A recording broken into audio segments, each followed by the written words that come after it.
Bonjour et bienvenue sur votre chaîne d'information Sahel Info. Si vous êtes nouveau, n'oubliez surtout pas de vous abonner pour ne plus rien manquer sur l'actualité au Sahel, car l'information vous donne accès au monde. Quelles sont les vraies motivations qui conduisent à la création de grands ensembles politiques ou économiques à l'échelle régionale, sous-régionale ou même continentale? Restons chez nous en Afrique pour tenter de trouver une réponse plausible à cette question. Car, comme vous le savez, c'est en Afrique que les regroupements de ce genre sont en train d'échouer lamentablement, devenant un véritable fiasco à des années-lumière des objectifs qui ont motivé leur création. Pour le reste, en Amérique, en Europe ou en Asie, ces initiatives sont en train de donner des résultats fort appréciables, au point où certains regroupements ont même supplanté les Occidentaux longtemps reconnus comme les premiers acteurs politiques et économiques du monde. Ceci dit, dites-moi le dernier pays au monde à être émietté pour donner naissance à deux nations? Dans tous les cas, c'est en Afrique que cette aberration s'est passée. Ensuite, dites-moi le dernier pays au monde à rejoindre un autre pour créer un espace beaucoup plus grand, viable politiquement et économiquement? Ne rêvez pas, ce n'est pas en Afrique mais en Asie. Deux exemples sur lesquels va se baser notre sobre analyse. En effet, depuis un peu plus de 2 décennies, le monde a pris l'option de la globalisation et les nations les plus averties ont compris que désormais nul pays ne saura se faire prévaloir s'il reste dans son espace étriqué et exigu des 4 frontières. Le monde a plutôt besoin de grands espaces d'exercice pour résister aux exigences des marchés devenant de plus en plus sélectifs. En Europe tout comme en Asie, des pays longtemps divisés par des pratiques géopolitiques ont fini par se rendre à l'évidence pour enfin se reconstituer. C'est le cas un peu éloigné dans le temps des deux Allemagnes et beaucoup plus récemment l'exemple de la Chine et la richissime île de Hong Kong. Aujourd'hui, ces deux nations sont parmi les plus influentes au monde. De son côté, l'Europe s'est davantage renforcée à travers l'Union européenne, ne parlons même pas du cas des États-Unis qui demeure une référence sur ce plan. Petit à petit, l'Occident s'est davantage renforcé en créant ou en consolidant des ensembles géographiquement étendus, économiquement viables et politiquement influents. En répondant à la nouvelle donne de la géopolitique mondiale, l'Occident s'est mis à l'abri de la pression des groupes beaucoup plus forts. En effet, aucune nation prise individuellement de nos jours ne saurait s'affirmer et s'afficher sur l'échiquier mondial. Cette réalité a aussi été bien appréhendée par les peuples africains. C'est ainsi que depuis des décennies, plusieurs regroupements ont été initiés. C'est le cas de l'OUA devenue Union africaine, UA, de la CEDEAO, de l'UEMOA, de l'UEAC. Aujourd'hui, l'on est en droit de se demander quel est le niveau de développement de ces institutions, en rapport avec les objectifs premiers qui leur ont été assignés.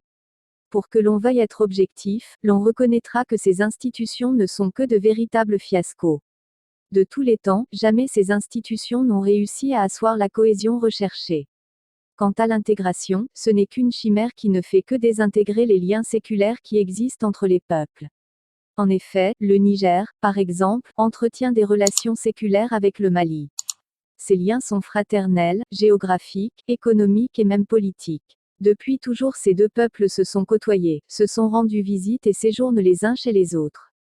En adoptant des sanctions contre le Mali, la CEDEAO a systématiquement brisé ces relations séculaires qui lient les peuples du Mali à ceux du Niger. Voilà une institution qui à l'origine a pour mission de réunir les peuples et qui s'érige à présent en diviseur des peuples.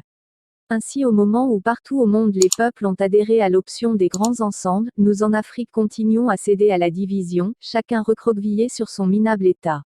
Que se passe-t-il dans la tête de nos chefs d'État? Sont-ils réellement conscients des enjeux concrets de la géopolitique mondiale? Que l'on réponde par l'affirmative à cette question ou que l'on se taise. En effet, nos hommes politiques ont une grande culture intellectuelle et ils appréhendent mieux que quiconque les enjeux de la géopolitique. Du reste, ils ont juste fait le choix de jouer aux traîtres, aux valets locaux. Les pays de la CEDEAO notamment sont tirés comme des bœufs par la France. C'est à ce niveau qu'il faudrait douter si réellement nos hommes politiques maîtrisent les enjeux en cours. En effet, de nos jours, tous les voyants sont allumés pour reconnaître que dans les années à venir, l'Afrique serait le continent le plus convoité du monde. L'exploitation de ses ressources naturelles fera de ce continent un potentiel énorme en matière de développement. Ceci dit, les autres pays ont bien appréhendé cette réalité et il s'agit tant bien que mal pour conforter leur position et leur situation en Afrique. C'est véritablement l'enjeu principal de cette guéguerre entre les nations occidentales au sujet du Mali. Que ce soit la France, la Russie, l'Iran, Toute influence présente au Mali s'inscrit dans un cadre véritablement économique, chaque nation agit pour la défense et la protection de ses propres intérêts. Voyez-vous, c'est principalement aujourd'hui plus que jamais que nous avons besoin d'une véritable intégration où nos pays se présenteraient en un bloc uni face aux Occidentaux.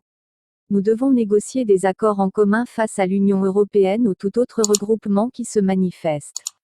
Mais non, c'est ce moment que nos chefs d'État ont choisi pour se mener en bateau par ces mêmes nations colonisatrices, notamment la France. Pour le colon, il reste toujours dans sa logique de diviser pour mieux régner.